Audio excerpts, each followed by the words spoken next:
Melissa and Ava Hanley looked like any other mother and daughter from a quiet Oregon suburb until a single company video call revealed a chilling secret hiding just beyond the camera's frame. Melissa Hanley's life appeared to be as ordinary as any suburban mother's could be. She lived with her 14-year-old daughter, Ava, in a modest two-story house at the edge of a quiet Oregon neighborhood. The kind of street where everyone's lawns were neatly trimmed, where mailboxes were painted with family names, and where nothing ever seemed out of place. Melissa was known to wave politely when she saw neighbors walking their dogs, but she rarely stayed to talk. People described her as kind but private, someone who preferred routine and solitude. Her days followed the same steady rhythm. She woke early, made coffee strong enough to wake the dead, and logged into her remote marketing job by 8.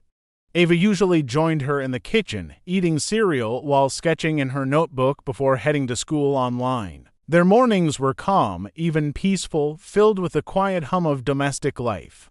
But behind the curtain of normalcy, something had started to shift. Melissa had been unusually tense for weeks, glancing over her shoulder often, checking the locks twice before bed. Her co-workers had noticed she seemed distracted during meetings, sometimes pausing mid-sentence as though listening for something. That Thursday morning began like any other.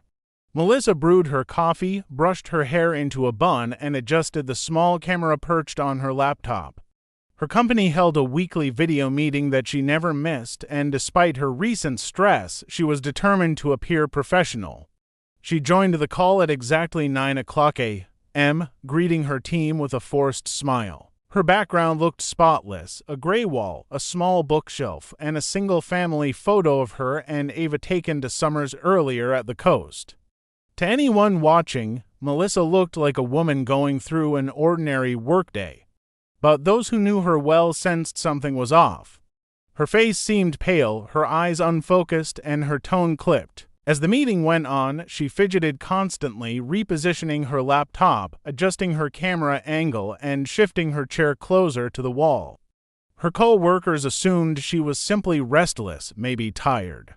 Then, about 20 minutes into the call, someone thought they saw movement in the background. It was just a flicker, a shadow or shape, something small but strange enough that one participant blinked and leaned closer to the screen.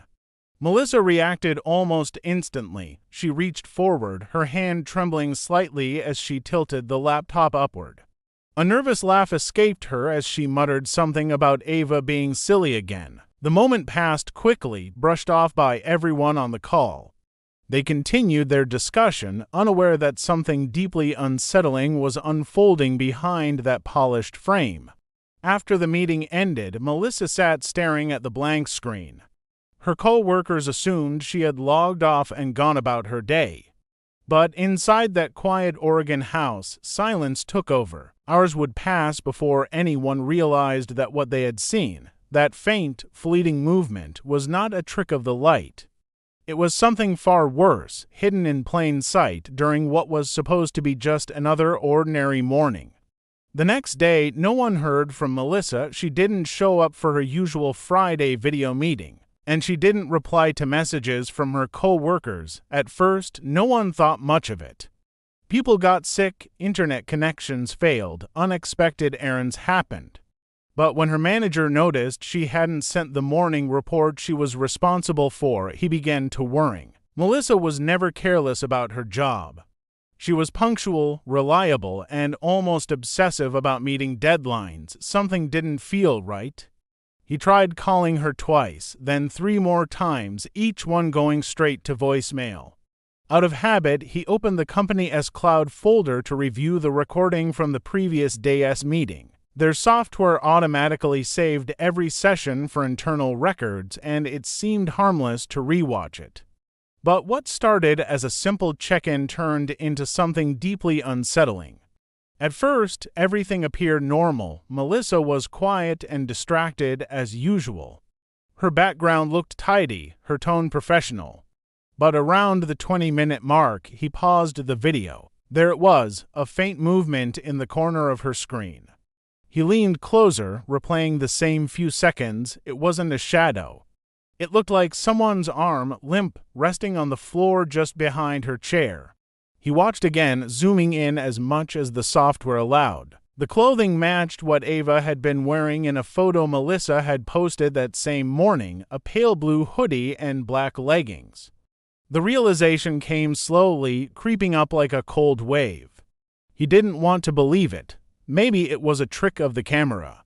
Maybe Ava was just lying down, out of sight. But something about Melissa's reaction, the way she had quickly shifted her laptop, her nervous laugh that didn't sound real, began to haunt him.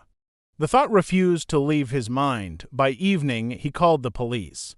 When officers arrived at the Hanley residence, everything was eerily quiet. The curtains were drawn, the front door locked. Melissa's car was parked in the driveway, suggesting she was home. The neighbors hadn't seen her or Ava all day. A few of them mentioned hearing strange noises the previous night, muffled sounds like something heavy falling, followed by silence. After knocking for several minutes with no answer, police decided to enter through a side door that was slightly ajar. The air inside was heavy, still, and faintly chemical, as if someone had been cleaning. A faint hum from a laptop could be heard in the living room. Melissa was nowhere in sight at first, but officers called her name anyway. It wasn't until they reached the kitchen that they found her sitting on the floor, her face pale, staring blankly at the wall. Her hands were trembling, and her phone was lying beside her. Just a few feet away was Ava. The scene stopped everyone in their tracks. There were no signs of struggle, no forced entry, and no intruder to blame. Everything was too calm, too deliberate. It was as if Melissa had been waiting, paralyzed, caught between denial and horror, while the truth sat there in silence. The same truth that had flickered briefly in that video call, unnoticed by almost everyone, except the camera. The officers stood frozen for a moment, trying to process what they were seeing. The house was silent except for the low hum of an appliance somewhere in the background. Melissa didn't speak, she didn't move. She just sat there on the kitchen floor with her knees pulled close, her hands resting limply on her lap. When they approached her, she looked up with vacant eyes like she hadn't slept in days. One of the officers quietly called for medical assistance, but it was already too late for Ava. She lay beside the counter, still and pale, her small frame surrounded by traces of a cleanup that had clearly been rushed and abandoned midway. The room smelled faintly of bleach. A bucket sat in the corner, half filled with murky water. Several towels were tossed in a heap, damp and stained. The floor looked recently scrubbed in patches, but the effort stopped short near where Ava's body rested. A streak of water had dried across the tiles, leading toward the living room, suggesting Melissa had tried to move her daughter and couldn't bring herself to finish. It was a scene that didn't make sense. There was no violence scattered across the room, no broken objects, no chaos, just this eerie, methodical stillness, as if everything had been rearranged to look normal. Detectives arrived shortly after and began piecing together the details. The first thing they noticed was the time on the microwave clock. It was frozen at 8:43 a.m., possibly from a brief power surge. If that was when Melissa had unplugged and moved her laptop during her work call, it could mean Ava had been lying there long before anyone noticed. Forensics confirmed later that Ava had died hours before the meeting even began. That meant while Melissa smiled at her coworkers and discussed marketing plans, her daughter's body was already in the same room, hidden just out of sight. Investigators combed through the rest of the house. Ava's room was untouched, her bed neatly made, her art supplies scattered across the desk as if she had planned to use them again. A plate of uneaten toast sat on the knit stand, the butter hardened. It was the kind of detail that made detectives pause. It painted a picture of an ordinary morning suddenly interrupted by something unthinkable. In the living room, they found Melissa's work laptop still open, its battery drained, but the meeting software frozen mid-screen. The chat log showed brief messages from coworkers, simple things like "thanks everyone" and "see you next week." None of them realized that what had unfolded on that call would soon become the focus of a criminal investigation. When paramedics finally convinced Melissa to stand, she seemed distant, almost detached from her surroundings. She asked if it was over, though no one could tell what she meant. She didn't cry, she didn't resist when they led her away. She just kept looking back toward the kitchen, her eyes fixed on the place where Ava had been. To the investigators, it was clear that this wasn't an impulsive act of anger or revenge. It was something deeper, something that had built up quietly over time until reality broke apart inside that small Oregon home. Detectives worked through the night to piece together what had led to the tragedy inside the Hanley home. The evidence told a story of confusion and panic more than cruelty. Melissa had not fled, nor had she made any attempt to destroy everything. She had only tried to clean what she could and then sat frozen in the aftermath. Her silence made the investigation harder. She barely spoke during questioning, often staring down at her hands as if she were somewhere else entirely. But her devices began to fill in the gaps she refused to explain. The forensic team retrieved Melissa's phone and laptop from the living room. The browser history revealed a disturbing timeline. Just after midnight, she had searched for phrases like how to stay calm after a panic attack, followed by how to delete a video permanently and what happens if someone sees something they shouldn't see on camera. Around a.m., she looked up ways to remove stains from tile flooring. The pattern painted a haunting picture: panic, realization, and then a desperate effort to control what others might have already seen. Investigators reviewed the video recording once again. What stood out now was not just the shadow of Ava behind her, but the small reflection in the glass cabinet next to the wall. When enhanced, the reflection revealed what appeared to be a still hand, unmoving throughout the entire call. That reflection, invisible to anyone watching live, became the single most critical piece of evidence in the case. It proved that Melissa knew her daughter was there and tried to shift her camera to hide it. Neighbors filled in more pieces of the puzzle. One recalled hearing muffled arguing the night before, not shouting, but a steady, tense exchange between mother and daughter.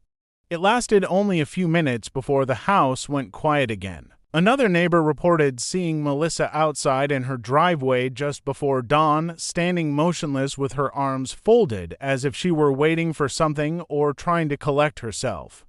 Those details added a layer of unease to what had seemed like an isolated moment of panic. When detectives examined Ava's phone, they found messages between her and a school friend describing how strange things had been at home lately. Ava mentioned that her mother was convinced someone was watching them through their devices, covering the cameras on their phones, and unplugging the Wi-Fi at night. She said Melissa had become different, restless, and fearful, insisting they stay inside most evenings. To police, it seemed clear that Melissa's mental state had been unraveling long before that final day. During the official interview, Melissa finally spoke briefly, her voice soft and distant.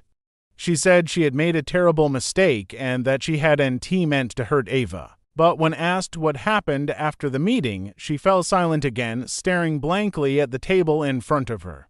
She couldn't explain why she had carried on with her work call, why she had cleaned, or why she had acted as though everything was normal. Her actions seemed guided by something between denial and fear, a mind caught between guilt and disbelief, struggling to make sense of its own reality. In the weeks that followed, the story of the Hanley case spread far beyond the quiet Oregon town.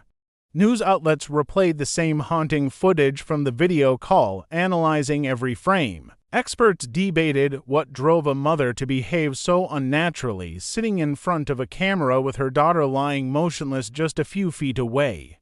Some called it madness, others a complete emotional collapse.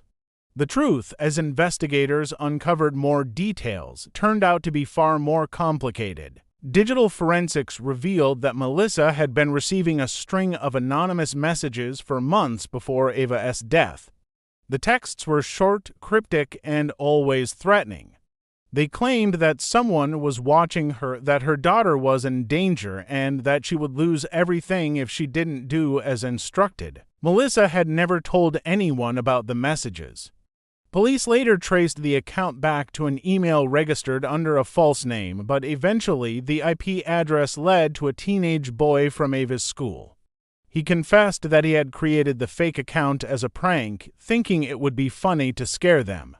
He said he had no idea how far it had gone or how terrified Melissa had become. The discovery changed the entire tone of the investigation. Melissa's search history showed signs of growing paranoia over those same months. She had been looking up security systems, hidden cameras, and ways to tell if someone was tracking her phone. She'd even started keeping the curtains closed and disabling her laptop microphone after work. Friends recalled that she stopped letting Ava visit friends, convinced someone might follow her home. The messages had twisted her sense of safety until she trusted no one. Psychologists brought in by the prosecution described Melissa's state as a paranoid delusional breakdown. They explained that her fear likely reached its peak the night before the tragedy. When Ava confronted her mother about the restrictions, the argument escalated. Melissa believed that whoever had been sending the messages was about to take her daughter away. The situation spiraled into something irreversible before she fully understood what she had done. During the trial, Melissa sat quietly each day, showing little emotion. The courtroom listened as the prosecution played the video call footage for the jury. That single clip, lasting less than an hour, carried more weight than any testimony. Seeing her calm expression on screen while knowing what was behind her was enough to make some jurors look away. When the verdict came, the courtroom remained silent. Melissa was found guilty of second-degree murder, but with a recommendation for psychiatric treatment rather than a standard prison sentence. The judge acknowledged her deteriorating mental health, calling the case one of the most disturbing examples of fear-consuming reason. The story faded from headlines after a few months, but the image of that video call continued to circulate online, a grim reminder of how something horrifying could unfold in plain sight. Neighbors eventually moved away, the house was sold, and the new owners replaced the kitchen tiles. But for those who remembered, the Hanley home would always carry the quiet echo of that morning when a mother's fear became her undoing.